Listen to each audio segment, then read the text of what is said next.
네, 터키를 위해서 계속 손 모아 주시고요. 또 터키 긴급 구호 선교 헌금을 드리시면요, 교회에서 재정을 더하여서 이번 주 중으로 이렇게 보내게 될 것 같습니다. 우리 아다나에 있는 POG 오피스를 그 한국 선교사 사역자 협의회에서 이 긴급 구호 활동을 위한 본부로 사용하게 되었습니다. 우리가 직접 갈 수는 없지만 기도와 재정으로 함께 해 주시기를 바랍니다. 특별히 연합을 위해서 기도해 주십시오. 이렇게 선교사님들이 한 마음이 되어서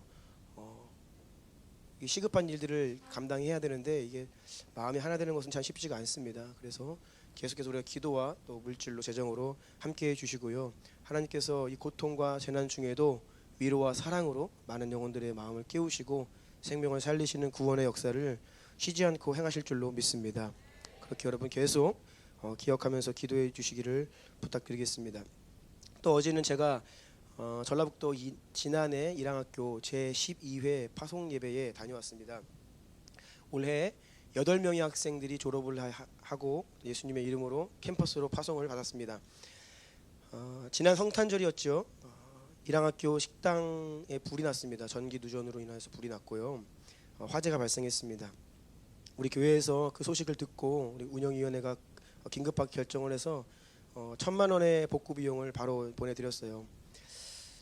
그것이 1월 초였는데요. 1월 23일인가가 그 일양학교 개학일이었어요. 그래서 2주, 3주 안에 이 피해 복구 작업을 다 마무리해야 아이들도 맞이할 수 있는 상황이었는데 이 피해 복구를 시작하려고 하는데 그 업체들이 선금을 주지 않으면 공사를 시작할 수 없다라고 이야기를 하는 상황에서 이 대한학교가 항상 재정난에 시달립니다. 그래서 그런 선금이 없어서 힘들 상황이었는데 우리 교회가 이렇게 헌금을 보내드리고 그것을 선금으로 시작하여서 이제 복구 공사를 시작했고요.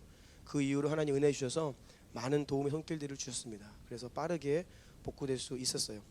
어제 바쁘게 내려가서 예배만 드리고 또 바쁘게 올라왔습니다. 그래서 그 학교에서 전주역으로 내려오는 차 안에서 정영가 목사님께서 저에게 또 지난 일들을 말씀해 주시고 또 간증해 주시고 또 여러분들에게 꼭 이 감사의 마음을 전달해 달라고 말씀하셨어요. 어떻게 말씀하셨냐면 기도와 후원으로 힘과 용기를 주셔서 학생들이 개학 전에 회복해 하여 주신 주나임 성도님들의 큰 사랑에 감사드립니다.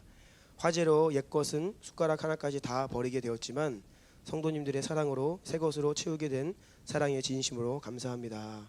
꼭 오늘 예배 시간에 이 감사의 말씀을 전해달라고 부탁을 받아서 제가 정 목사님을 대신하여서 일양학교를 대신하여 여러분들께 감사의 말씀을 다시 드립니다. 오늘 우리가 많은 분들이 또 오랜만에 온라인으로 가정에서 예배를 드리게 되었는데요. 우리 빈자리를 채워주신 귀한 분들이 계시는데요. 그분들은 바로 빌드업 처치 성도님들인데요. 한번 환영합시다.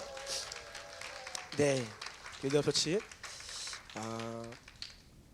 그 김병우 전사님과 또 청년들이 이스라엘 요르단 지금 예배 여정 중에 계십니다. 그래서 잠시 목자 잃은 성도님들을 우리 교회로 오늘 주일 하루 위탁하셨습니다. 잘 오셨고요. 오늘 함께 예배 드릴 수 있어서 감사하고요. 함께 주님 주시는 말씀으로 은혜 누리기를 원합니다. 우리 다 같이 그 자리에서 일어나셔서요. 오늘 하나님께서 우리에게 주시는 말씀을 읽겠습니다. 다니엘 9장 18, 19절입니다. 하나님 말씀 힘차게 읽고 아멘하기를 원합니다. 시작. 나의 하나님이여 귀를 기울여 들으시며 눈을 떠서 우리의 황폐한 상황과 주의 이름으로 일컫는 성을 보옵소서. 우리가 주 앞에 간구하옵는 것은 우리의 공의를 의지하여 하는 것이 아니요 주의 큰 긍휼을 의지하여 함이니이다. 주여 들으소서. 주여 용서하소서. 주여 귀를 기울이시고 행하소서. 지체하지 마옵소서. 나의 하나님이여 주 자신을 위하여 하시옵소서.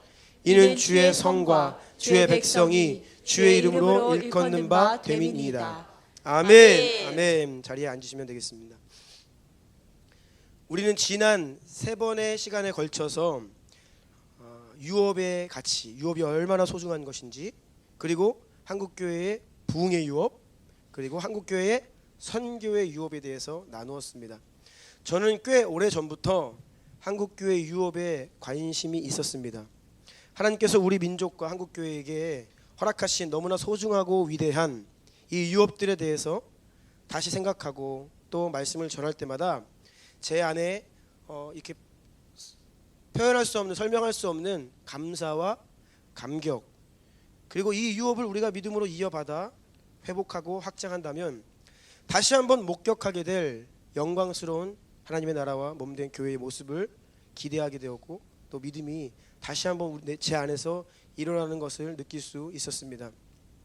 아마 지난 3번의 메시지들을 반복해서 들으시면서 여러분들 안에도 동일한 감격과 감사와 기대와 믿음이 일어난 줄로 확신합니다. 아멘. 네. 아닌 분들은 안 들으신 거예요. 다시. 네. 반복해서 들으시면 반드시 그 감격이 일어납니다. 네. 하나님이 우리를 향해 열심을 가지고 계시고, 하나님 여전히 우리를 향해 기대하고 계시고요. 우리 가운데 그 유업이 이어지고 회복되기를 지금도 간절히 원하고 계십니다. 그래서 오늘까지 한국교회 유업, 정말 오늘까지입니다. 네. 오늘까지 Now is the time 4번째 메시지입니다. 제목은 기도, 헌신, 드림의 한국교회 유업 위에 굳건히 서라. 네. 이러한 제목으로 말씀을 전하겠습니다.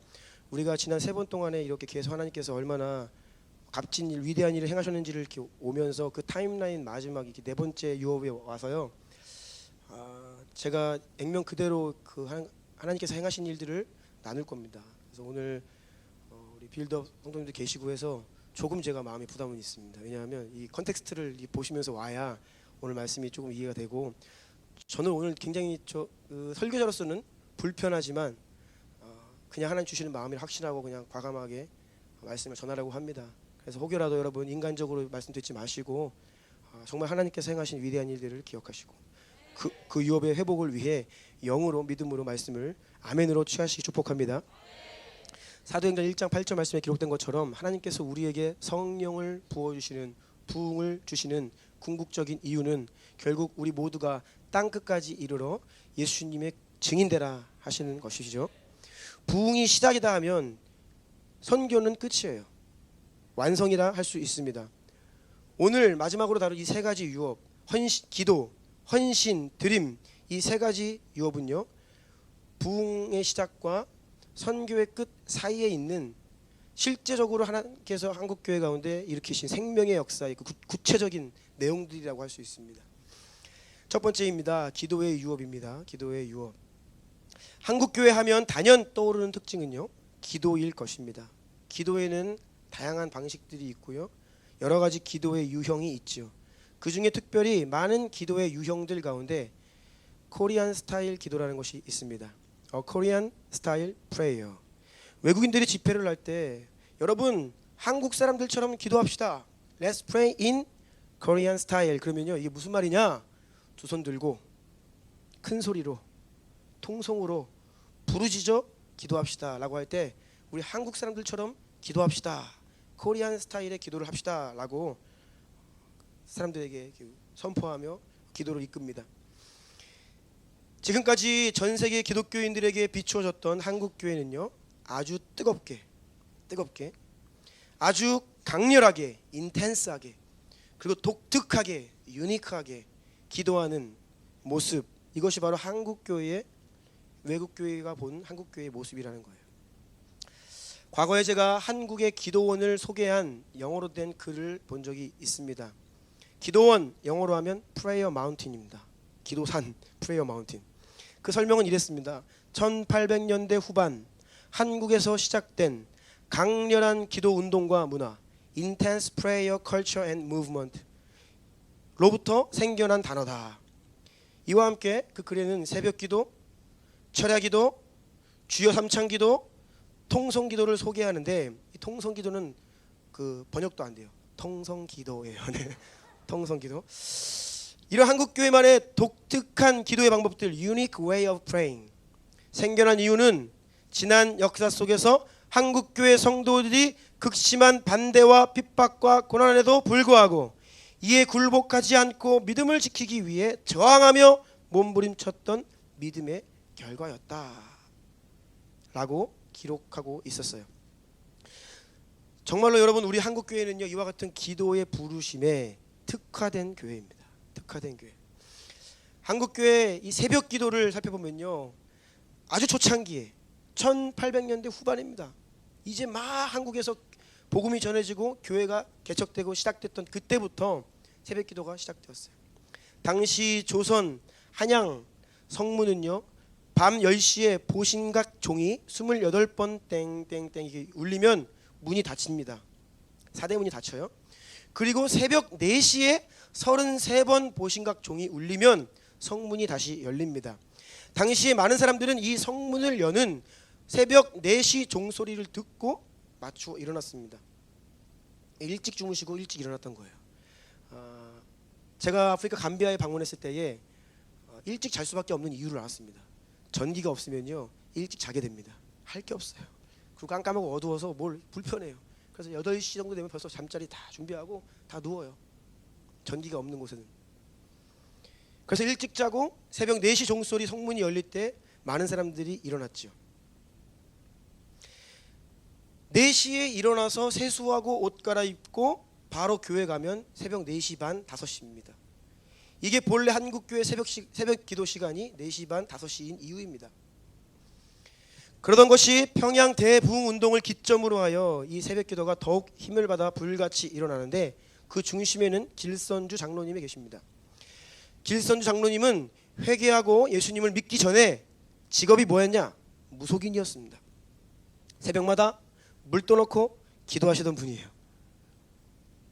한국의 농경 문화 속에서 일찍 일어나고 또 이 무속신앙에 열심히 있던 우리 민족은 많은 분들이 아침 일찍 새벽에 일어나서 물 떠놓고 기도하고 이런 습관들이, 풍습이, 종교성이 있었죠.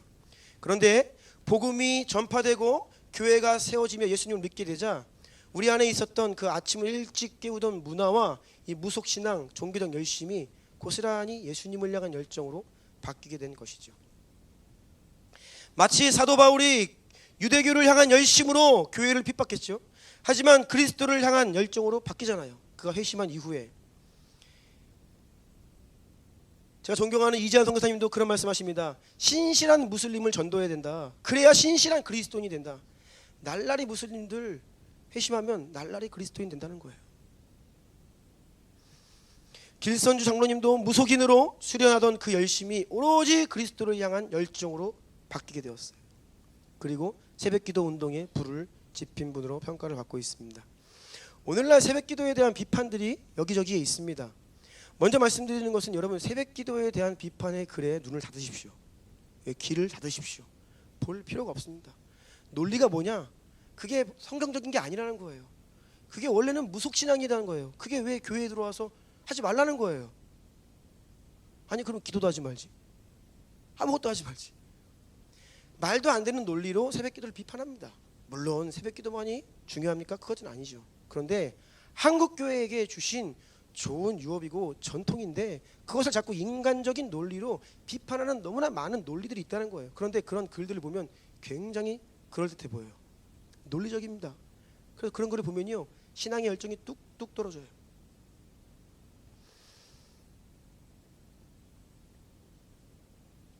주여 삼창, 우리가 오늘도 주여 주여 주여 했습니다.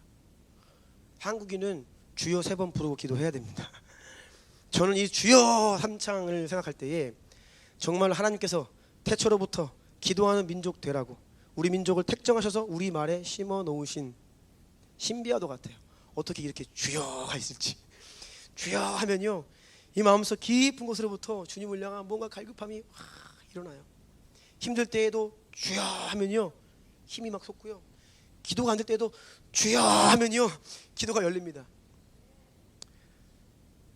제가 어떤 교회의 목사님이 교회에서 쫓겨났대요. 왜 쫓겨났냐? 주여 백창을 시켰대. 근데 저는 그 마음 이해합니다. 왜냐하면 제 가까운 분들도 그런 분들 계시거든요. 오죽하면 주여 백창을 시킬까 답답한 거예요. 하늘의 문이 열리지 않는 것입니다. 이게 기도가 돌파되지 않는 거예요. 그래서 우리 다른 거 없다, 주님의 이름 부르자, 주여 백창합시다. 우리 여기 와 있는 우리 김현겸 형제의 친동생이 지금 저기 모로코 땅에 선교사로 가 있는데 하나님께서 감동을 주십니다. 주여 백창. 그래서 히지스토리에서 백창을 하는데 사람들이 100번을 누가 세 그걸 또 주여 주여 하면서도 몇 번째야. 뭐 계속 주여 부르는 거죠. 근데 또 하나님 감동 주셨다고 하니까 안 할 수도 없고 그렇게 해서 백창을 했다는 소리가 있어요. 저는 그 마음을 알아요. 저도요. 기도 안 되면요. 주님의 이름 불러요. 계속 주여 주여.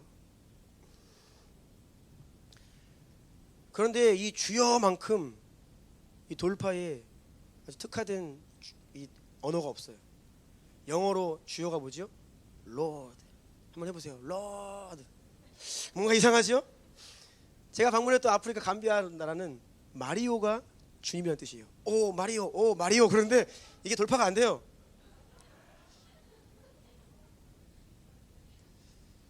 고성중 목사님이 프랑스에서 선교학교를 하시면서 이 프랑스인들에게 이 통성기도를 전수하려고 여러분 주의 이름을 부르며 기도합시다 했더니 오 세뇨르.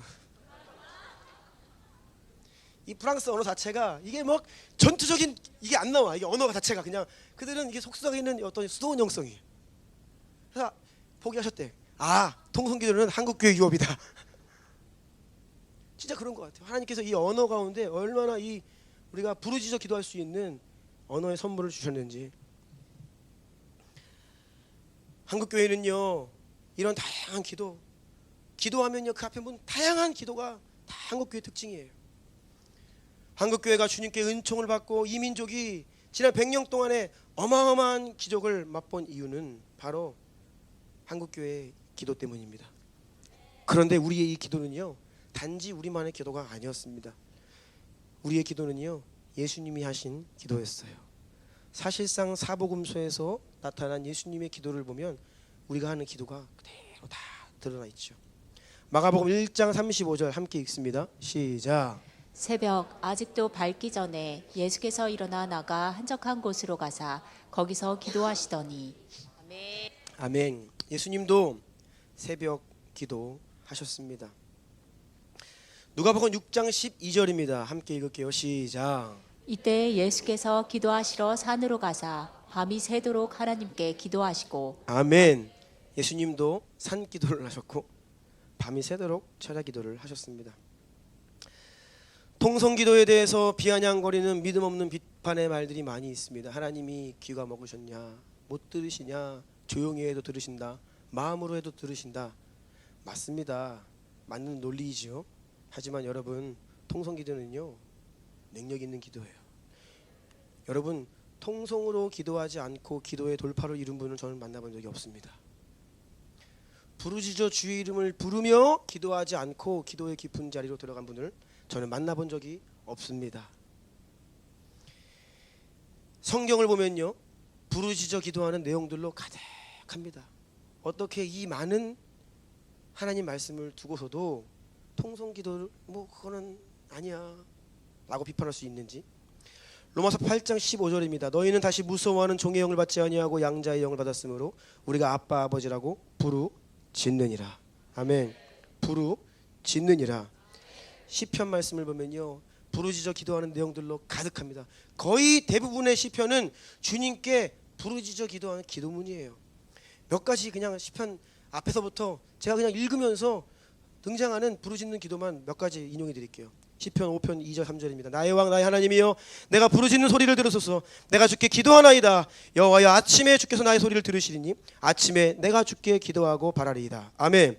17편 1절입니다. 여호와여 의의 호소를 들으소서. 나의 울부짖음에 주의하소서. 거짓되지 아니한 입술에서 나오는 나의 기도에 귀를 기울이소서. 아멘. 18편 6절입니다.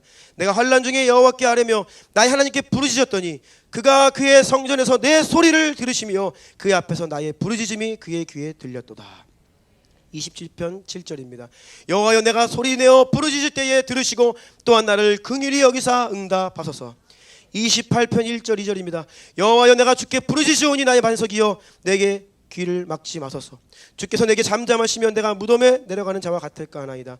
내가 주의 지성소를 향하여 나의 손을 들고 주께 부르짖을 때에 나의 간구하는 소리를 들으소서. 아멘. 30편 2절입니다.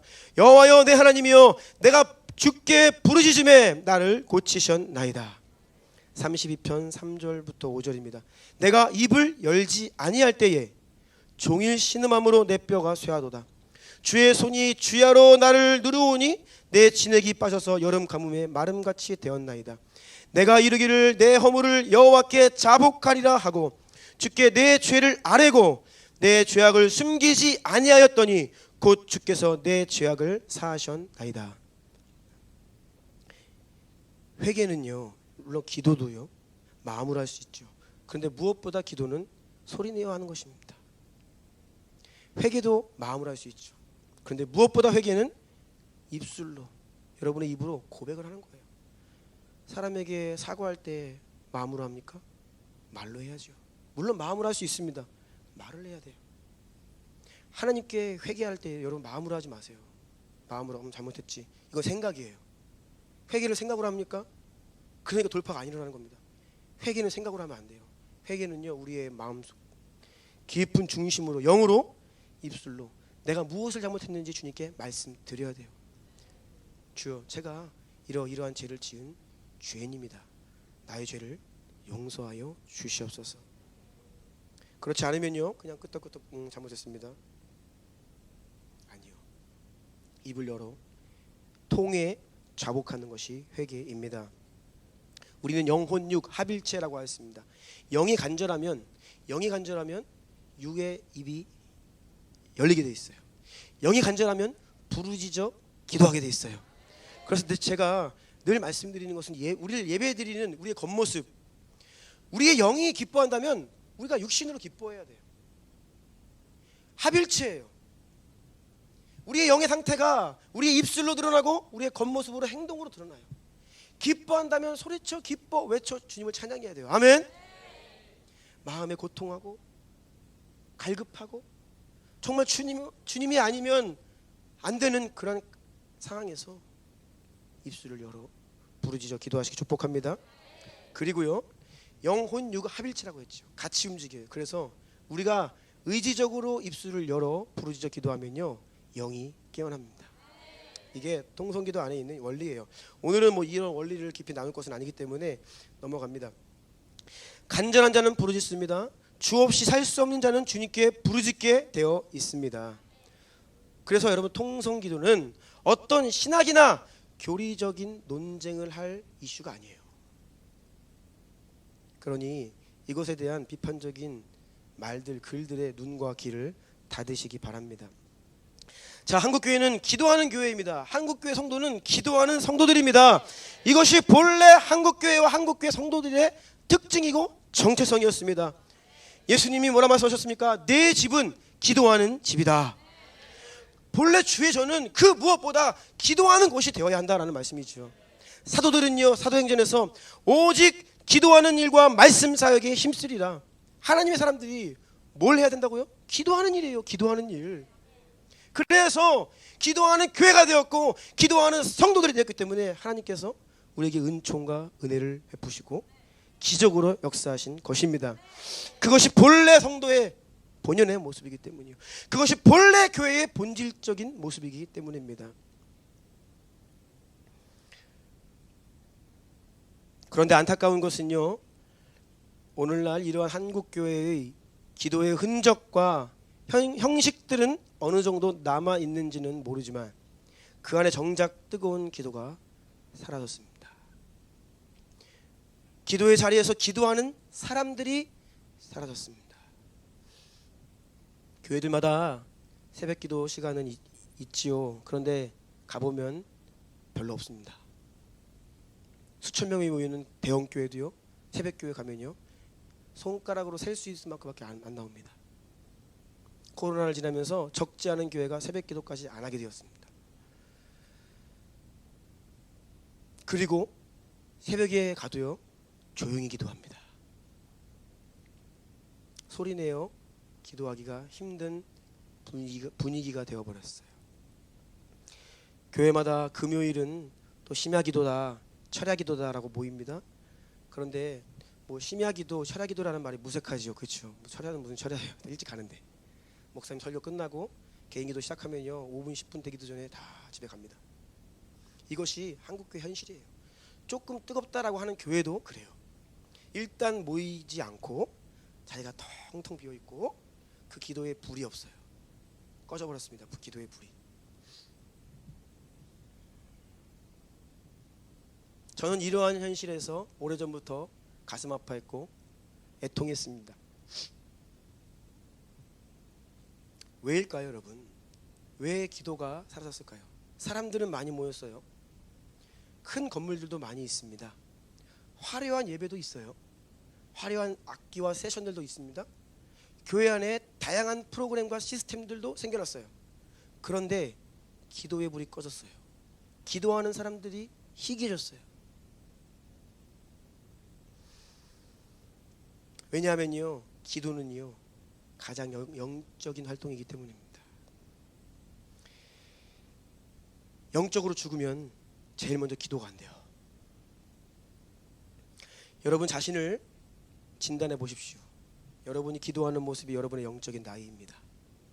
여러분의 영적인 수준과 영적인 깊이는 여러분이 기도하는 모습입니다. 내가 기도의 자리에서 얼마나 머무를 수 있는가? 기도의 자리에서 버티는 게 영성입니다. 나는 얼마나 기도 자리에서 버틸 수 있는가? 나는 기도의 자리에서 얼마나 깊은 영적인 지경으로 들어갈 수 있는가? 나는 기도의 자리에서 하나님과 영적인 깊은 교감과 교제를 누리고 또 성령의 감동을 받고 하나님의 음성을 들을 수 있는가? 이게 우리의 영적인 현 주소라는 것입니다. 어떤 직분, 타이틀, 신앙의 연수, 난 모태 출석으로 40년, 50년 교회 다녔습니다. 그것이 여러분의 영적인 나이, 신앙의 깊이를 말해주는 것이 아닙니다. 진짜 기도는요 영으로만 가능하기 때문입니다. 교회 안에 다양한 활동들이 있습니다. 봉사도 할 수 있고요, 성경 공부도 할 수 있고요, 제자 훈련반 들어가서 수료도 할 수 있습니다. 그런데 기도만큼은 아무나 못해요. 기도는요 영적인 사람만 할 수 있어요. 내가 홀로 기도의 자리, 기도의 골방으로 들어갈 수 없다면, 내가 하나님과 깊은 기도 가운데 교제할 수 없다면 그것이 여러분의 영적인 현실입니다. 죄송하지만 이러한 나의 영적인 현실에 직면해야 합니다. 그리고 우리는 그 모든 타이틀과 신앙 경력을 다 벗어버리고 이제는 나의 영적인 현 주소에 직면할 수 있어야 합니다. 기도가 살아나야 영이 살아나고요. 여러분 영을 깨우기 원하십니까? 그러면 기도하십시오. 주변에 있는 분들께 이렇게 도전하세요. 기도합시다.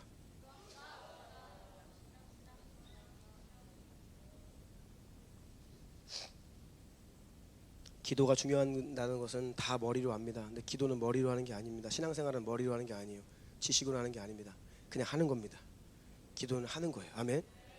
기도는 기도의 자리에서 기도를 하면서 돌파가 되고 배우는 것입니다. 기도는 성경 말씀에 근거해서 기도는 이런 거야, 이런 내용이야, 이렇게 하는 거야, 아니요. 물론 그런 것이 필요할 수 있죠. 하지만 그것으로 기도를 배울 수 있는 것은 아니에요. 무엇보다 여러분, 우리는 사람을 살리는 영적인 권위를 하나님께 구하고 있습니다. 우리에게 기름 부음이 없다면, 우리에게 영적 권위가 없다면 우리는 단 한 사람도 살릴 수가 없습니다. 우리가 왜 전도가 힘듭니까? 왜 두렵습니까? 우리가 복음을 전해도 영혼들이 돌아오지 않는 거예요. 믿지 않는 거예요. 견고한 강팍한 진을 우리가 돌파할 수가 없는 것이죠. 그런데 하나님께서 우리에게 기름 부어주시고 영적 권위를 받으면요, 그 영적인 권위로 영혼들을 살릴 수 있는 거예요. 아멘. 그런데 이러한 사람을 살리는 영적인 권위, 능력은 기도를 통해 옵니다.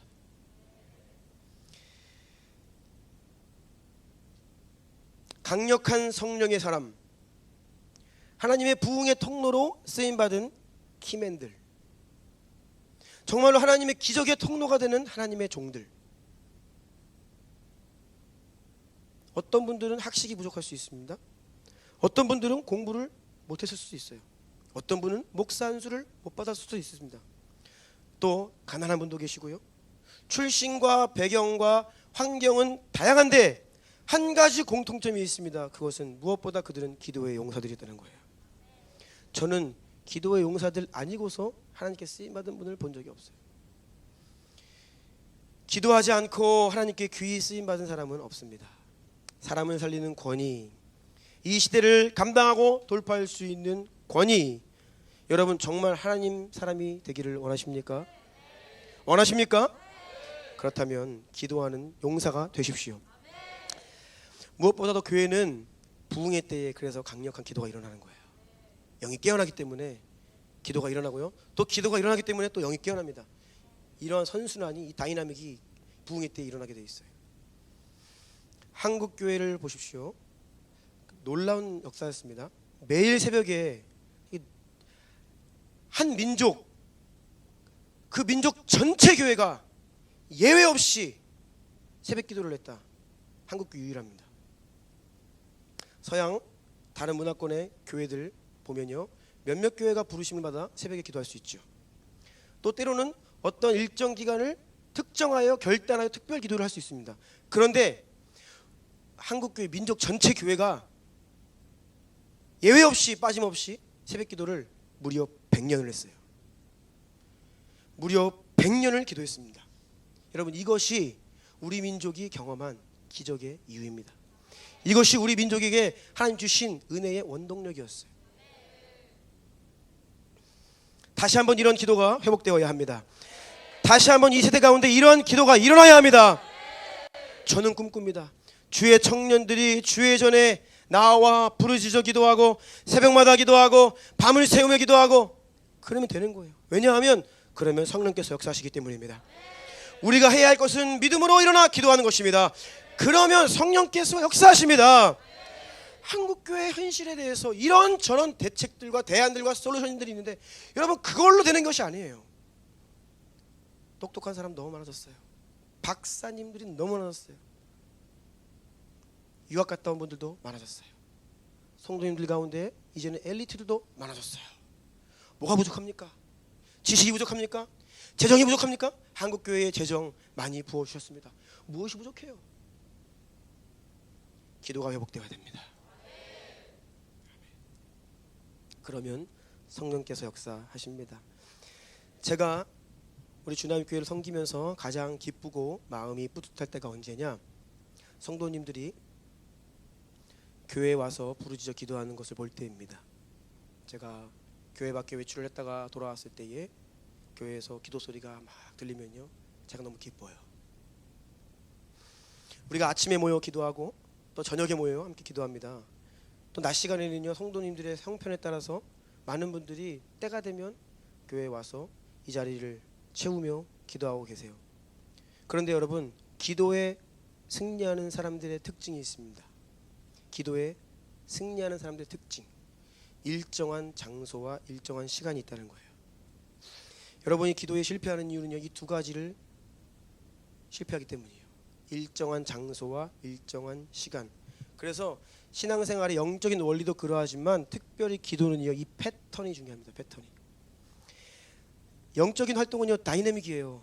패턴, 힘을 더하려면 이 패턴이 있어야 돼요. 그 힘을 훅 하면서 이 동력을 끌어올려서 하나님께 더 깊이 나아가고 성령의 불이 일어나야 되는데, 이 패턴을 만들기 위해서는 정한 시간과 정한 장소가 있어야 돼요. 패턴이 있어야 되는데 가다가 박자가 안 맞아. 그러면 힘이 분산돼요. 하다가 또 말아요. 그럼 다시 또 처음부터 불씨를 살려야 돼요. 그래서 이 다이나믹, 이 패턴이 얼마나 중요한지 몰라요. 거의 예외 없습니다. 우리 주나님 교회 안에서도 기도에 나름 돌파하고 승리하고 계신 분들은 정확한 이 패턴을 가지고 계세요. 저는요, 제 방에서 제가 이렇게 있다가 교회에 이제 문 여는 소리가 들립니다. 삑삑삑삑 삑삑삑삑삑 이게. 네. 그러면요, 대충 감이 와요. 누구시구나. 왜냐하면 그 시간에는 그분이 오십니다. 대충 엘리베이터에서 내렸는데 여기서 막 이렇게 기도 음악 소리가 크게 들리고 있다. 그러면 대충 감이 와요. 아, 지금은 누가 기도하고 있겠구나. 왜냐하면 거의 여지없이 그 시간 그분이 와서 기도하세요. 시간과 장소가 들쑥날쑥이면요, 이 기도의 깊은 지경에 들어가기가 힘듭니다. 기도에 실패하기가 쉬워요. 그래서 여러분, 시간을 정하시고요, 특별히 공간을 정하시되, 기도는요 되는 곳에서 해야 됩니다. 어디에서? 주의 전에서. 죄송하지만 집은 힘들어요. 네, 집에서는 정말 힘듭니다. 어쩔 수 없는 경우에는 집에서 기도할 수 있죠. 그런데 집에서는요, 요즘 아파트는요, 소리내요 기도도 못해요. 민원 들어오고. 네. 주의 전에 와서 부르짖어 소리 높여 기도하십시오. 이것이 본래 한국교회에게 주신 하나님의 부르심입니다. 주의 이름 부르며 기도하시고 방언으로 기도하시고 여러분 마음 안에 있는 모든 근심, 염려, 걱정 또 기도의 제목들을 낱낱이 자세하게 주님께 말씀드리십시오. 방언 기도는요, 우리가 영으로 이렇게 들어가고 기도줄이 잡히는데 또 우리가 오랜 시간 기도의 자리에서 주님과 연결되는데 하나님 주신 은사인데요. 또 때로는 우리가 구체적으로 말씀드려야 됩니다. 그래야 우리의 기도의 언어가 성장해요. 그리고 기도의 깊이가 깊어질 수 있습니다. 여러분 그렇게 기도하다 보면요, 여러분의 기도가 영의 기도가 되어 갑니다. 처음부터 잘하는 사람은 없어요. 어떻게 기도해야 될지 몰라요. 무엇을 기도해야 될까? 내가 이런 기도해야 될까?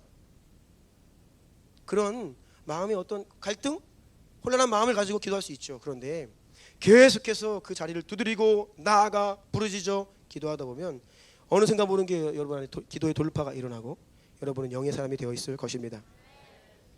아멘. 현재 여러분의 모습은 과거의 믿음으로 드린 기도의 결과이고 열매입니다. 동시에 여러분이 지금 믿음으로 드리고 있는 기도는 미래의 여러분의 모습이 될 것입니다.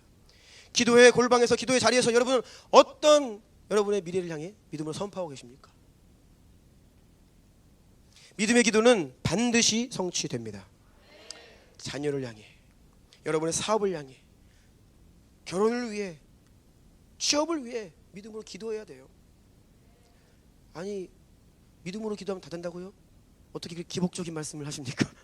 라고 반문하는 분 계신지는 모르겠어요. 여러분 그러니까 이런 기도에 대한 콜링을 머리로 받으니까 자꾸 그런 질문이 나와요. 일단 기도하셔야 됩니다. 내 안에 예를 들어 욕심이 있어요. 그러면요 어쩔 수 없어요. 그 욕심으로 기도하는 겁니다. 왜요? 그게 내 원하는 거잖아요. 기도해야 돼요. 일단 기도하다 보면요 계속해서 그 자리에 머물잖아요. 그러면 기도가 바뀌어요. 아 이거 내 욕심이구나. 아니면 주님께서 그만해라 하시거나 아니면 깨달음이 또 오고 결국은 기도가 바뀌어요. 기도를 하지 않아서가 문제지 저는 기복주의다? 괜찮습니다. 여러분의 모든 소원을 바램을 기도의 자리로 나아가 주님께 부르짖어 믿음으로 기도하십시오. 예, 그러면 주님께서 역사하십니다. 그런데 자꾸 왜 우리 안에 이 반발심이 생기느냐? 다시 말씀드리지만 영으로 받지 않고 머리로 받기 때문에, 혼으로 받기 때문에. 바리새인들이 그랬습니다. 주님께서 진리를 말씀하셔도 그들은 이를 갈아요. 분노가 일어나요. 머리로 받으면 그래요. 그런데요 수로보니게 여인은요 흉악하게 귀신 들린 자기 딸 살려달라고 예수님께 나아갑니다. 주여 내 딸 살려주십시오. 근데 예수님 뭐라 그러는지 아세요? 자녀들에게 줄 떡을 취하여 개들에게 주는 것이 합당치 않다. 이미 시험 받고 떠나가도 뭐 할 말 없죠. 그 자리에서 뭐라고 해요? 주여 맞습니다. 하지만 개들도 자기 주인의 상 밑에서 떨어지는 부스러기를 먹습니다. 이것이 간절한 자의 마음이에요. 아멘. 네. 오늘 이 주님께서 우리에게 주시는 이 기도의 콜링에 여러분들이 간절한 마음을 반응하셔야 됩니다. 네. 꼭 교회 가야 돼. 꼭 새벽에 기도해야 돼. 꼭 부르짖어 기도해야 돼.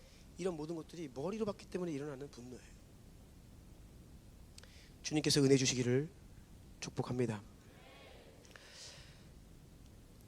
다시 말씀드리지만 제가 경험한 바에 따르면 마음의 소원을 영적인 것이든 육적인 것이든 말씀드리세요. 나는 잘생긴 사람과 결혼해야 된다. 그렇게 기도하세요. 네. 나는 키 180 이상 기도하시라니까요. 기도하셔요. 그게 여러분의 마음이면 기도하셔요. 열심히 기도하시다 보면 현실이 그게 아니구나 하면서 본인 스스로가 내려놓게 돼 있어요. 아무튼 기도하시라고요. 기도를 해야 이게 주님의 뜻인지 아닌지 응답이 될지 말지 알죠. 그런데 이게 뭐 기복주의네 뭐냐 할 게 뭐 있어요. 이슈가 아니에요. 논쟁할 것이 아닙니다. 그냥 기도하시면 돼요. 부모님이 자식 잘 되는 게 당연히 부모의 마음이죠. 자녀가 잘 되고 자녀가 건강하기를 원하고 좋은 직장 가기를 원하고 공부 잘하기를 원하고 돈 많이 벌기를 원하는 것이 자녀의 마음이죠. 부모님의 마음이죠. 기도하시라고요. 그렇게 기도하며 씨름하다 보면요 여러분이 마음이 바뀌고요 믿음이 성장하고요 때로는요 주님과 씨름하면서 환도뼈가 딱 나갈 수도 있어요.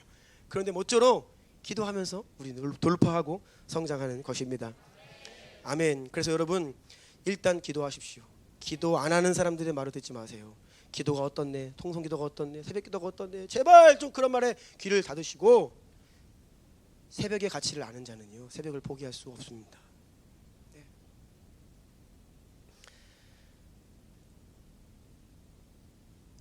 또 기도에 있어서요 우리가 속지 말아야 되는 것, 기도의 양과 기도의 질은 비례합니다.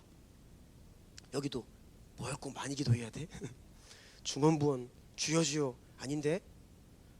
간단 명료하게 해도 되는데? 아니요 여러분, 개인차는 있겠지만 이 법칙에는 예외가 없습니다. 하나님과 우리는 관계예요. 관계는 절대적으로 시간이 필요합니다. 그래서 관계의 깊이, 기도의 질은 철저히 양에서 나옵니다. 여러분이 기도하기가 힘들다, 기도의 깊이에 들어가기 힘들다, 간단합니다. 기도의 양이 부족한 거예요. 기도의 양을 채우셔야 합니다. 한국교회를 왜 기도하는 교회라고 했습니까? 기도를 잘해서요? 아니요. 기도를 다양한 기도를 해서요? 아니요. 기도를 많이 해서요. 기도를 자주 해서요. 틈만 나면 기도했고 밤을 새워 기도했고, 교회에서 기도의 소리가 끊임없이 울려 퍼졌기 때문에 기도하는 교회라 말씀하신 것입니다.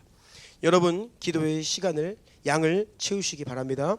그리고 그 기도의 분량을 계속해서 확장시켜 나아가시기를 축복합니다.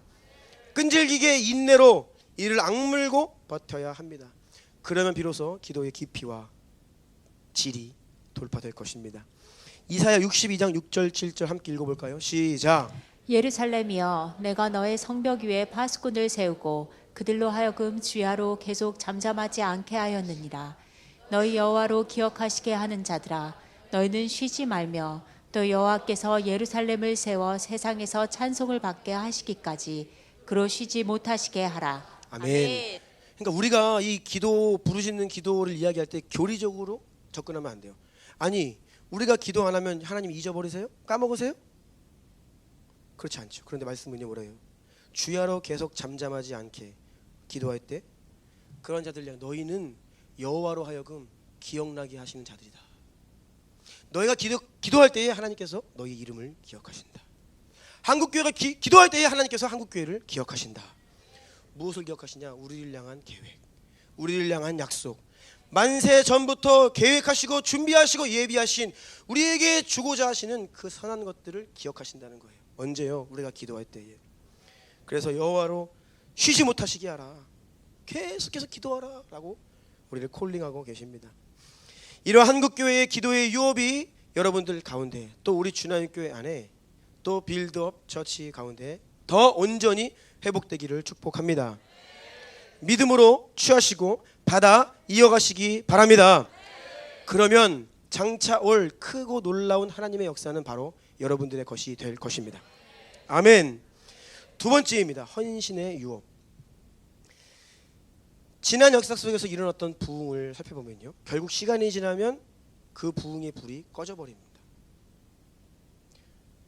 강력하게 일어났던 그 부흥의 역사가 시간이 지나면서 시들시들해져요. 그래서 혹자는 부흥이 일어나면 뭐하냐, 또 꺼질 건데, 지나가 버리고 없어질 건데 라고 말하기도 합니다. 물론 사탄의 교묘한 계략에 의해서 큰 부흥과 성령 운동이 결국 많은 경우에 대부분 어디로 가냐? 갈등으로 이어집니다. 분열로 이어집니다.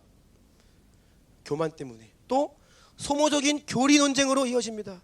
뭐가 성령의 역사네 아니네, 뭐 귀신 역사네, 막 이렇게 하면서 결국 이 부흥의 불이 꺼지게 돼요. 제1차 대각성 운동의 중심 인물이었던 조나단 에드워즈, 시간이 지나면서 어떻게 되었느냐? 그 교회 안에 작은 분쟁이 일어나요. 자녀 문제로 인하여서 자녀들이 방탕하게 사니까 이 조나단 에드워즈가 그거를 치리를 합니다. 근데 그 부모님들이 자기 자식이니까 그 자식들을 감싸면서 무리를 형성해서 조나단 에드워즈를 교회에서 내쫓아요. 그러니까 역사의 길이 남을 이 엄청난 대각성 운동 가운데서도 이런 교회 안에 분열 갈등이 일어난다는 거예요. 2차 대각성 운동에 쓰임받았던 찰스 피니는요, 지금 우리가 속해 있는 장로교단에서는 이단시합니다. 제가 신학교에서 역사를 배우는데 이 찰스 피니를 이단시해요. 그는 알미니안이다. 알미니안 주의자다. 칼빈주의랑 이 신학의 노선이 다르다는 거예요. 이단성이 있다는 겁니다. 가슴 아픈 일이죠. 그뿐 아닙니다. 한국교회의 부흥의 많은 주역의 어르신들을 굉장히 이단 논쟁에서 터부시하고 정죄하고 그렇게 갈등했던 우리의 한국교회 역사도 볼 수 있죠. 사탄은 때로 성령 충만한 사람들까지도 서로를 오해하게 만들고 이간질하게 하고 갈라놓기도 하는 권모와 술수에 아주 능합니다. 그래서 큰 부흥이 일어나면 뭐하나 또 꺼질 건데 라고 회의적인 마음을 가질 수도 있지만 그렇지 않습니다. 부흥의 큰 불이 지나가고 다 꺼진 것 같아도 그 자리에 남는 것이 있습니다. 따라하세요. 사람. 결국 사람이 남습니다. 모든 사람은 아니지만 강력하고 영광스러운 예배가 옛적 일이 되어버렸어요. 부흥이 다 지나가서. 그런데 그 자리에는요, 여기 저기에서 그 다음 한 세대를 이끌어갈 리더십들이 세워지게 됐어요. 이게 부흥의 특징이에요. 과거에 자신이 속해 있던 공동체 안에서 크고 작은 부흥을 경험하신 분들이 공통적으로 하시는 말씀이 바로 이래요. 그때 정말 대단했지. 그때 정말 뜨거웠어. 그때 정말 성령의 역사가 강력했어. 과거로 회상하는 거예요. 현재는 아니라는 것입니다. 다 지나간 일이라는 거예요. 그런데 무엇을 알게 되느냐? 그때 그 부흥의 한복판에 있던 그 청년들 가운데 여기저기 다수가 주의 종이 되어서 한국교회를 이끌고 있고 교회를 개척하고 선교사로 나가 있다는 거예요. 부흥을 통해 많은 하나님의 사람들이 곳곳에서 일어나 귀한 사역을 감당하며 다음 한 세대를 책임지게 되어 있습니다. 여기에 바로 부흥이 일어날 때 중요한 일 무엇이 일어나냐? 부흥이 일어나면요, 성령의 역사가 일어나면요, 따라해보세요. 헌신. 그 가운데요, 값진 헌신의 고백이 주님께 올려집니다. 자기의 인생을 통째로 내어드리는 주님, 저는 주를 위해 살겠습니다. 주의 종이 되겠습니다. 목사로, 선교사로, 풀타임 사역자로 저는 주님을 위해 내 인생을 드린다라고 하는 이런 값진 고백들이 성령께서 역사하시는 그 한복판에서 여기저기에서 인생들의 입술을 통해 올려진다는 거예요.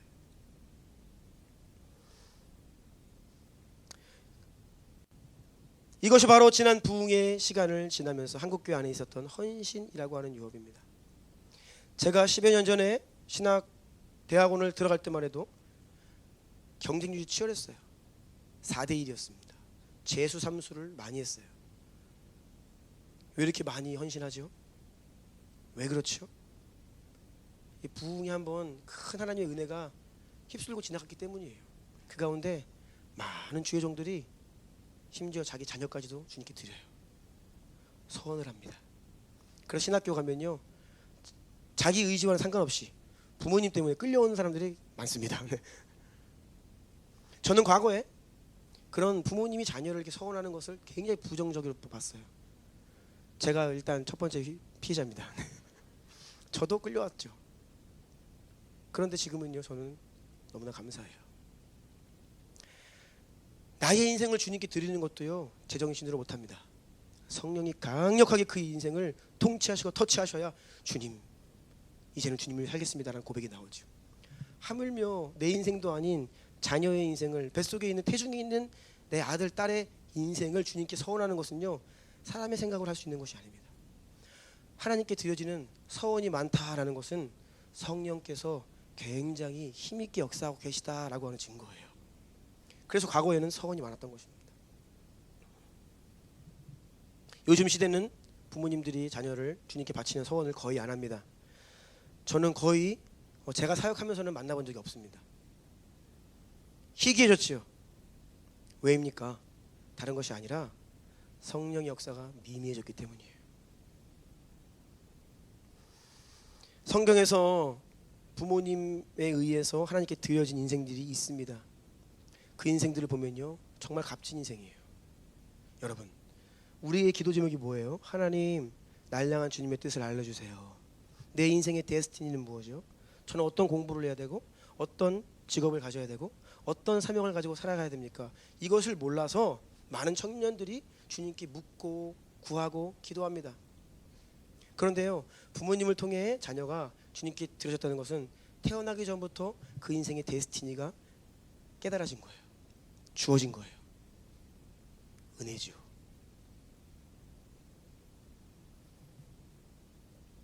삼손, 사무엘, 세례 요한, 부모님이 그 자녀를 드린 케이스들입니다. 이들의 특징은 그 부모님이 믿음의 사람들이었어요. 고통 가운데 절망 가운데 주님께 부르짖어 기도했어요. 내 육신의 힘으로는 돌파가 안 돼요.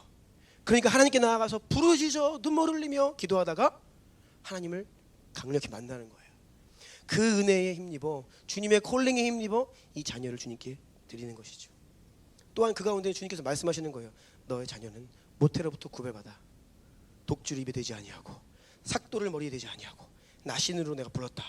그 어미에게 하나님이 이 자녀의 인생에 대한 뜻과 계획을 계시하신 거예요. 그렇기 때문에 이 부모가 자녀를 주님께 드리죠. 서원은요, 성령께서 역사하실 때에 일어나는 현상입니다. 그런데 우리 가운데 이러한 일들이 많이 희박해졌다.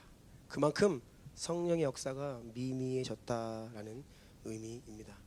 저는 그래서 생각을 바꿨습니다. 서원은 은총이고 서원은 복입니다. 아멘. 정말 큰 복이에요. 우리가 유업에 대해서 지금 이야기하고 있죠. 내 스스로가 내 앞길을 개척해야 된다. 힘겨운 인생이에요.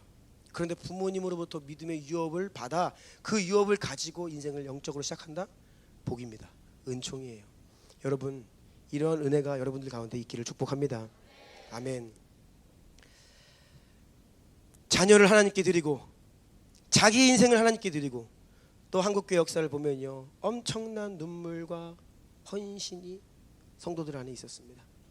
교회라고 하면 주님과 동일시하고 또 주의 종 그러면 정말 하나님과 동일시하는 이러한 순진한 믿음이 지난 한국교회 역사 가운데 있었어요. 정말로 많은 헌신이 강력하게 일어났습니다. 그래서 오늘 마지막 한국교회 유업으로 이제 이어지겠는데 그것은 드림의 유업입니다. 이 헌신은 이 드림의 유업으로 이어지는데요. 한국의 도시마다 밤이 되면 십자가 빨간불이 무수한 십자가를 볼 수 있죠. 지금은 많이 줄어들었습니다. 과거에는 굉장히 많았죠. 그런데 여러분, 그 수많은 십자가, 그 한 개의 십자가도 그냥 세워진 십자가는 없습니다. 먼저는 그 하나의 십자가가 세워지려면 주의 종, 목회자 한 사람이 자기 인생을 주님께 드려야만 그 십자가 설 수 있어요. 빌드업 천치도 아시죠? 그냥 교회가 세워지는 게 아닙니다. 주님의 부르심에 믿음으로 순종할 때에 십자가 하나가 설 수 있어요. 저는요, 그래서 십자가 개수만큼 하나님께 인생을 드린 주의 종들의 인생이 그 뒤에 있다는 것을 보게 됩니다. 그런데 그것뿐이 아닙니다. 그 가운데는요, 함께하는 성도들의 엄청난 헌신이 있어야 돼요. 우리 주남교회도 2013년이었습니다. 올해가 벌써 10주년입니다. 20평 남짓 중동시장 근처의 허름한 건물 3층에서 시작했어요. 빌드업 처치는 출발이 아주 아름다운 겁니다. 우리에 비하면요 아주 아름답습니다. 거의 뭐 지난 10년을 그냥 점프해서 한 번에 하는 것처럼 느껴질 만큼 굉장히 은혜가 있어요. 허름한 건물에서 그렇게 2013년에 시작했고요. 2016년에 우리가 상동역으로 이사 갔죠. 상동역 중심가로 진출했습니다. 그때를 기억하시는 분들 계실지 모르겠어요. 우린 정말로 믿음에 큰 도전을 했습니다. 우리 교육자들은요 긴급 회의했습니다. 우리 이사 가면 당장 다음 달부터 사례비 없을 수 있습니다. 저는 존박 선교사와 그래서 우리는 배달 알바를 뛰겠다. 정말이에요. 그렇게 각오를 하고 갔어요. 왜냐하면요 계산기 뚫기면 답이 안 나와요. 그냥 현재의 살림살이의 교회 재정이 그대로 운영되어 있고 하나님께 우리가 약속한 선교 그 헌신을 지속적으로 이행하고 있었고요. 그래서 어디 하나 뭐 이게 재정이 없었어요. 그런데 이것을 규모를 늘리고 월세를 늘리고 거기다가 관리비가 없던 건물에서 관리비가 거의 월세 이상으로 나가요. 3배 이상의 지출을 감수해야 되는 막 이런 상황이었습니다.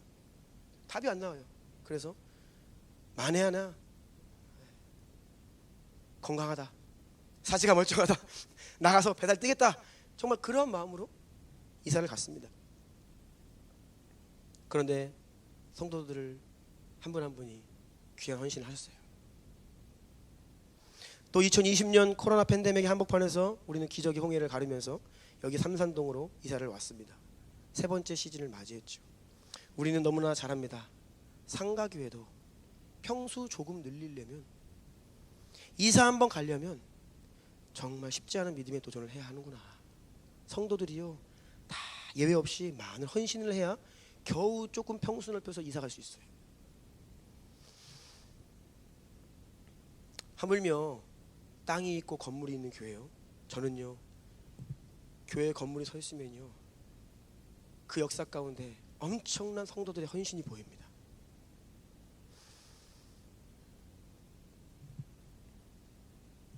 요한 웨슬레는 이렇게 이야기했습니다. 나는 주머니가 회개하지 않는 사람의 회개를 믿을 수 없다. 재정의 영역이 바뀌지 않는 회개는 가짜다, 이렇게 이야기를 하고 있는 거예요. 한국 교회는 정말 하나님께 헌신하는, 헌금으로 드리는 이 아름다운 값진 유업을 가진 교회입니다. 그런데 여기에도 오늘날 인본주의자들이 얼마나 교회를 비판하는지, 왜 교회에 헌금 종류가 그렇게 많냐? 주정헌금, 11조 헌금, 감사헌금, 건축헌금, 선교헌금, 구제헌금. 저희 교회는 또 이런 헌금은 만들지 않았는데 누가 또 하시더라고요. 장학헌금. 네. 거기에 절기헌금까지. 뭘 이렇게 이름을 붙여가면서 헌금을 거둬대냐, 막 이렇게 비판하는 분들이 계세요. 여러분, 그런 논쟁으로부터 여러분의 눈과 귀를 닫아버리십시오. 다 별로 가치 없는 논쟁이고, 저는 묻고 싶습니다. 당신의 마음의 중심에는 무엇이 있습니까? 왜 그런 질문을 합니까? 무엇을 원하는 것입니까? 하나님 나라가 확장되기를 원하십니까? 교회가 서기를 원하십니까? 다음 세대가 돌아오기를 원하십니까? 저는 그것을 묻고 싶어요. 정말 그러한데 그러한 비판을 하는가? 하나님께 드리는 헌금 종류가 많으면 안 됩니까, 여러분? 제가 되묻고 싶어요. 네. 헌금 종류가 많으면 안 돼요? 이스라엘 백성들도 드리는 제사가 다양했습니다.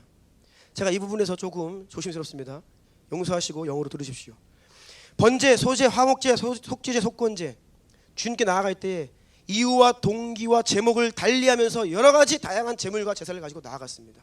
번제는 무엇이냐? 죄를 범했을 때, 감사와 찬양의 제목이 있을 때, 하나님께 서원하거나 헌신을 결단할 때 드리는 제사가 번제였습니다. 그리고 번제를 드리는 방식도 여러 가지예요. 화제, 이것은 화제는 불살라 드리는 제사죠. 또 소제가 있습니다. 곡식 제사입니다. 동물의 피 없이 드리는 제사였죠. 생명 주신 하나님께 모든 삶을 드리는 것으로 고운 가루, 기름, 유향, 소금을 함께 제단 위에서 불살라 그 향기로운 냄새를 주님께 올려드리는 제사였습니다. 화목제가 있습니다. 하나님과 우리 사이의 화평을 위해 함께 그 제물을 드리는 성도들이 서로 나누어 먹으면서 하나님과의 교제를 나누는 제사였어요. 화목제의 종류에는 감사제, 서원제, 낙헌제가 있었습니다. 속죄제도 있습니다. 죄를 속함받기 위해 드리는 제사였어요. 속건제도 있습니다. 특별히 성물이나 여호와의 계명을 범한 죄, 특별히 잘못에 대한 보상까지도 포함하는 제사가 속건제입니다. 즉 어떠한 마음으로 어떠한 동기로 어떤 죄를 지었느냐에 따라 제사를 드리는 방법과 방식과 제물도 구체적으로 다 구별하여 여러 가지로 명령하셨어요. 이것뿐이 아니죠. 이스라엘 백성들은 절기 때마다 주님께 나아갔습니다. 빈손으로 가지 않았습니다. 유월절, 무교절, 초실절, 맥주절, 나팔절, 대속제일, 초막절, 불임절, 수전절, 우리는 모든 일에 주님께 감사함으로, 너희는 모든 일에 감사함으로 나아오라. 때마다 나아오라. 주님의 은혜를 깨달으면 나아오라. 죄를 범하였으면 나아오라. 기도의 제목이 있으면 나아오라. 그런데 그냥 빈손이 아니죠. 그래서 원래 한국교회는요, 주중 예배에도 다 헌금했어요. 주님께 예배 드리는데 헌금을 하지 않는 예배는 없었어요. 원래 모든 예배가 다 헌금이 있었습니다. 근데 우리는 공식적인 헌금은 주일에 한 번 드리죠.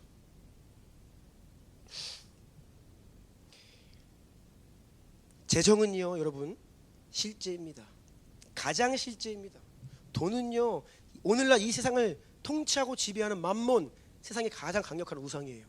이 맘몬이 사람들의 마음을 다 장악하고 있어요. 그래서 이 맘몬이 깨어지지 않으면, 그래서 하나님께 이 맘몬이 옮겨지지 않으면요, 우리가 마음을 주님께 드릴 수 없는 거예요. 너희 마음이 있는 곳에 보물이 있는 곳에 마음이 있다. 한국교회에 이 정말 주님께 과격한 헌신을 했습니다. 하나님께 진짜 정말로 다 부어드렸어요. 재정을 이야기하는 것입니다. 그런데 왜 이 유업이 흔들리게 되었는가? 첫 번째는 교회의 변질입니다. 그리고 목회자의 탐욕입니다. 이것 때문에 많은 부작용과 스캔들이 있었고, 이 하나님께 드리는 값진 유업이 서서히 상실되기 시작하였어요.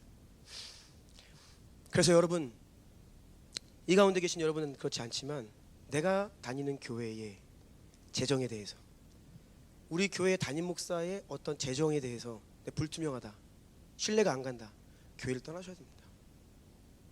그런 교회는 다니시면 안 돼요. 그렇지 않으면 여러분의 신앙생활이 굉장히 힘들어져요. 그렇죠? 네. 기본적으로 교회에 대한 절대 신뢰가 있어야 돼요. 재정 운용에 대한.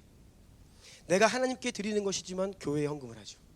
교회는 하나님의 권위를 위탁받아 위임받아 이 하나님께 드리는 헌금들을 하나님 나라를 위해 생명으로 흘려보내는 이 신뢰가 먼저 있어야 되는 거예요. 아멘. 그 첫 번째는 교회가 변질되었고 목회자들의 탐욕 때문에 교회를 사유화하고 이런 것들이 이 드림의 유업이 꺾이게 된 첫 번째 이유입니다. 그런데 그것만이 문제가 아닙니다. 두 번째, 성도들의 탐욕 변질입니다. 성도들 안에도 마음이 이전과 같지 않습니다. 예전에는 가난할 때에는 몰랐죠. 잘 사는 나라가 되었고 우리가 많은 것을 누리게 되자 이제는 더 다오 하는 그런 마음의 탐욕이 우리 안에 일어나게 되었습니다.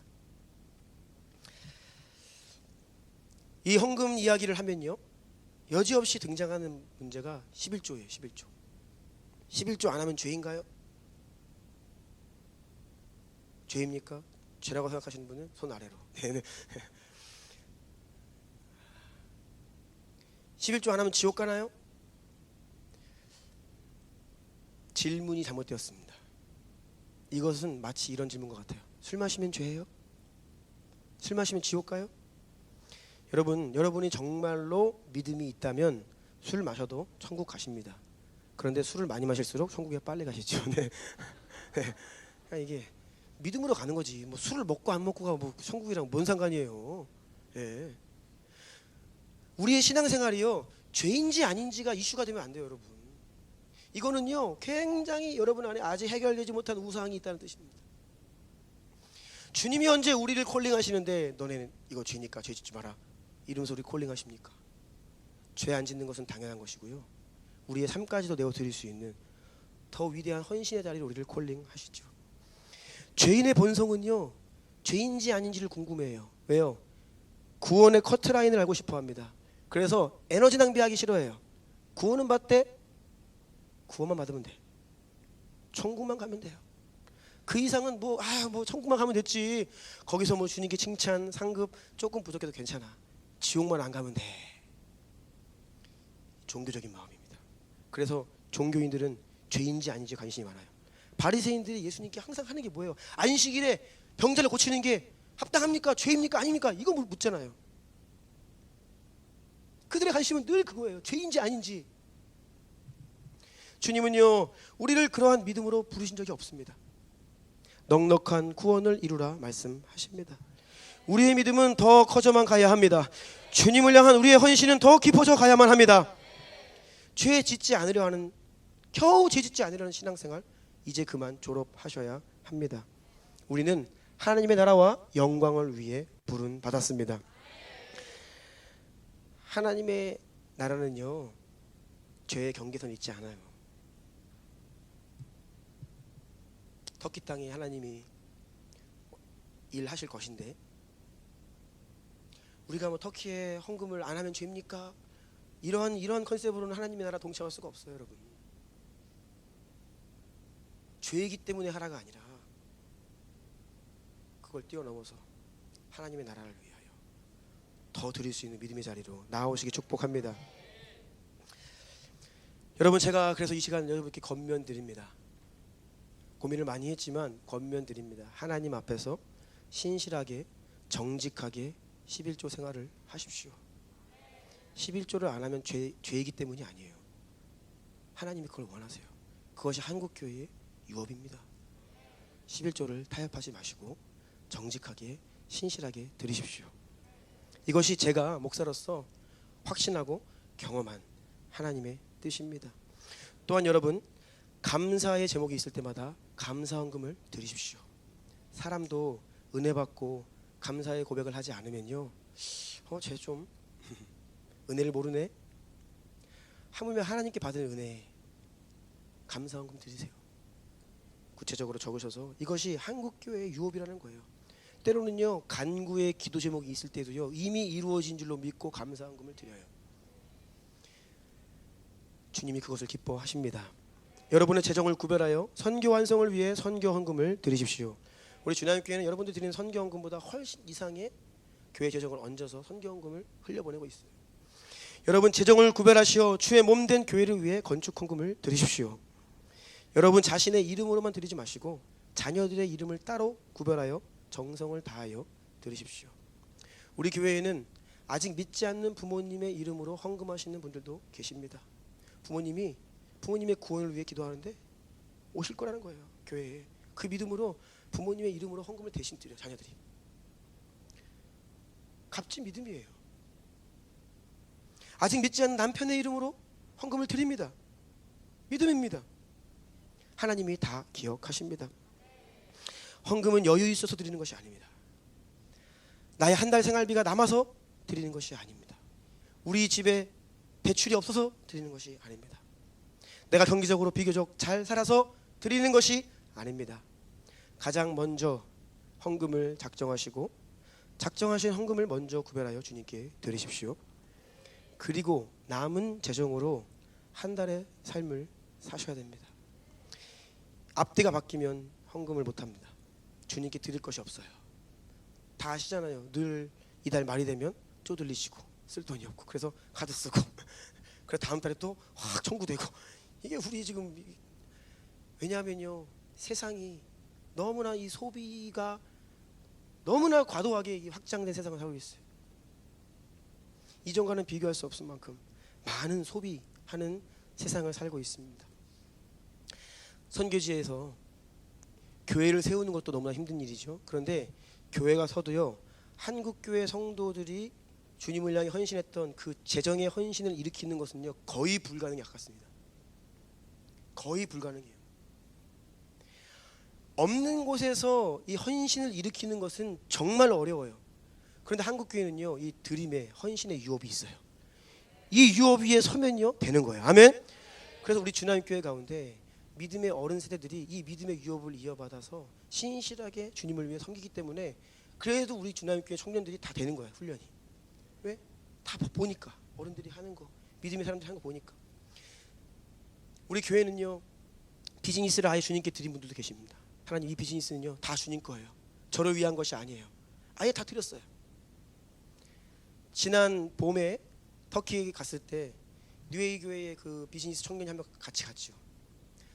조승현 목사님 옆에 서서 현지 지도자 탈칸과 함께 이렇게 대화를 하는데 이분이 자기 비전을 얘기했어요. 저의 우리 회사 비즈니스의 부르심은 뉴에이 교회 섬기는 거고 조승현 목사님 섬기는 겁니다. 이게 저의 비즈니스의 이유입니다. 했더니 그 탈칸 형제가 뭐라고 얘기했어요?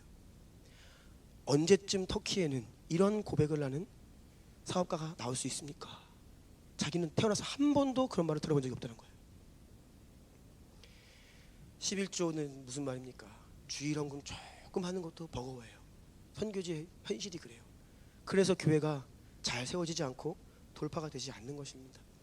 한국 교회가 이렇게 빠르게 성장하고 돌파하고 선교하는 나라가 될 수 있었던 이유는요 성도들의 값진 드림의 유업입니다. 이 유업 위에 서시기를 축복합니다. 왜 다음 세대들이 교회를 떠납니까? 왜 교회의 미래가 한국 교회의 미래가 어둡다고 말합니까? 우리의 믿음이 약해진 거예요. 다른 게 아닙니다. 하나님께 드리는 이전의 헌신이 없어진 거예요. 당연히 미래가 어두운 거 아니겠습니까?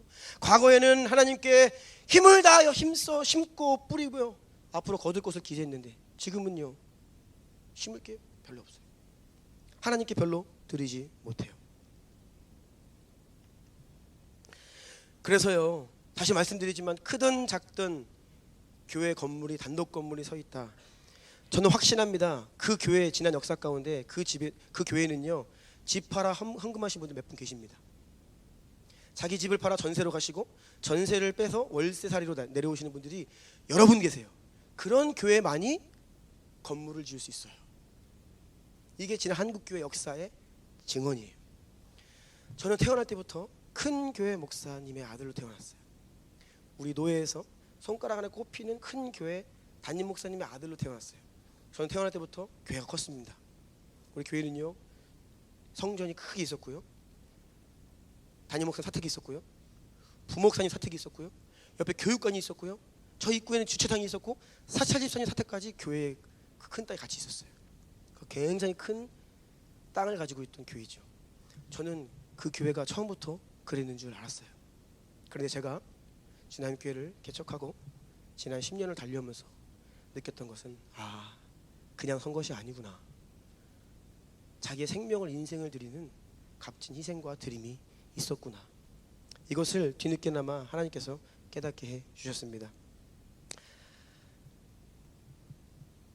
여러분의 헌신이, 특별히 재정적인 헌신, 헌금 생활이 너무나 부담스럽다, 버겁다라고 느낀다면 여러분 잘하고 계십니다. 원래 재정을 드리는 것은 쉽지 않아요. 여러분 누구 도와줘 볼래 보세요. 고민 많이 되죠. 내 지갑에서 돈이 누군가에게로 간다? 결코 쉽지 않습니다.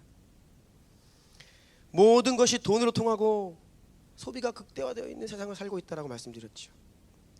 요즘에 일자리가 없다라고 얘기하죠. 그런데 아닙니다. 구인 아닙니다. 우리 여기 아래 있는 상가들도 보면요, 일하는 사람을 구하기가 힘들다고 말해요. 구인 아니에요. 아무도 일하러 오지 않는데요. 왜죠? 일자리가 없는 것이 아니라 사람들의 눈높이가 높아졌습니다. 이제는요, 커피 한 잔 4,000원, 5,000원, 내가 돈 하나도 안 벌고 알바도 안 하면서 부모님 용돈 다 쓰면서도 4,000원, 5,000원 커피 한 잔 사먹는 것을 아까워하지 않는 세대가 되었습니다. 그래도 1년에 한 번 정도는 온 가족이 해외여행은 동남아시아 정도는 갈 수 있는 정도는 되어야지라고 기준치가 그렇게 올라가 있어요. 여자친구 생일이면 몇십만 원 하는 선물 정도는 줘야 여자친구한테 욕 안 먹죠. 죄송하지만 저는 아내한테 그렇게 선물해 준 적이 없어요. 연애할 때. 죄송합니다. 무엇을 말씀드리냐면, 이전보다 나를 위한 씀씀이는 엄청 커졌어요.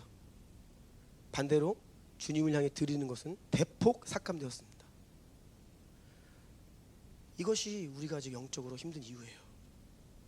우리의 마음이 세상에 빼앗겼는데요, 우리의 재정이 주님께로가 아니라 나를 위해 흘러오고 있는데요, 이것이 우리 현실이에요. 저는 우리 주남의 교회와 빌드업 처치 가운데 이와 같은 값진 한국교회 유업이 회복될 것을 믿습니다. 더욱 힘있게 굳건히 그 유업 위에 믿음으로 서시기를 바랍니다. 이것이 여러분을 향한 하나님의 뜻이고, 이것이 하늘의 은총을 받아 하나님 나라의 상급을 쌓는 원리입니다. 마지막으로 마태복음 6장 19절로 21절 예배팀 좀 나와주세요.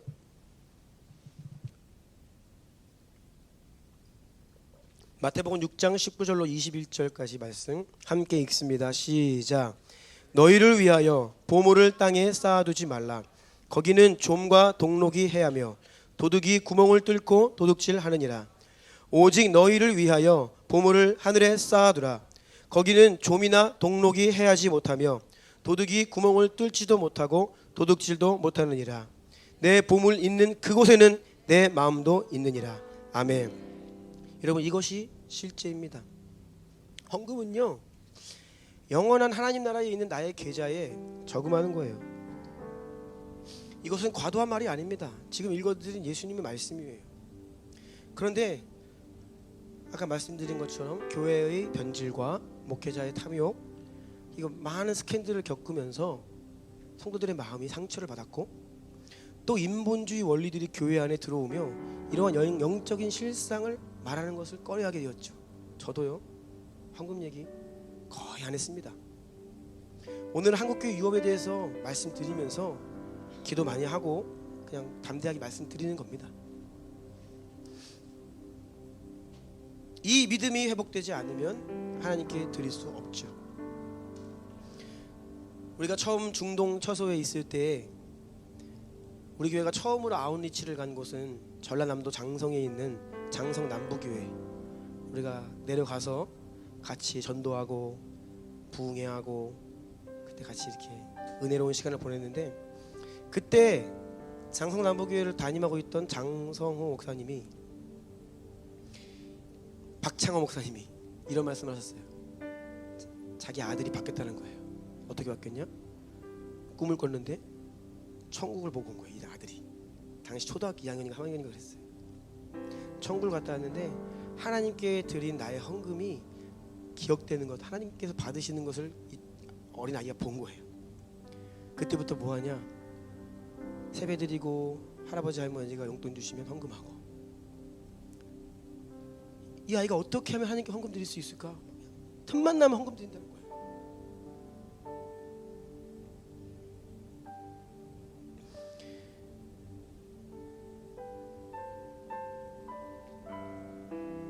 주님께 이렇게 기도하기를 원합니다.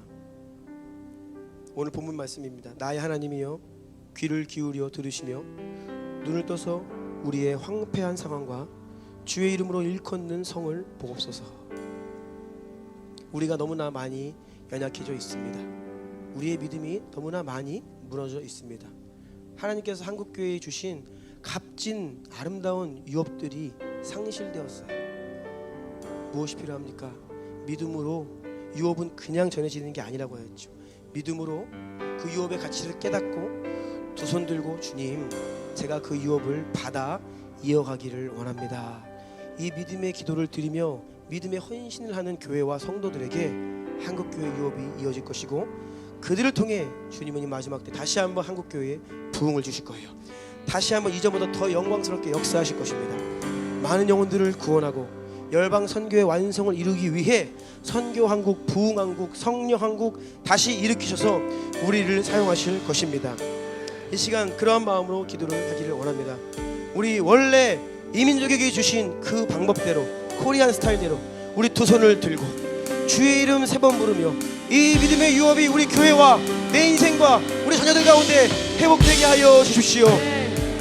기도의 유업, 드림의 유업, 헌신의 유업이 우리 가운데 회복되게 하여 주시옵소서. 그리하여 우리를 통해 다시 한번 주의 나라가 이 땅 가운데 이루어지게 하시고 열방 선교가 완성되게 하시며 주의 오실 길이 준비되게 하여 주십시오. 우리 이런 마음을 두 손 들고 주의 이름 3번 부르고 기도합시다.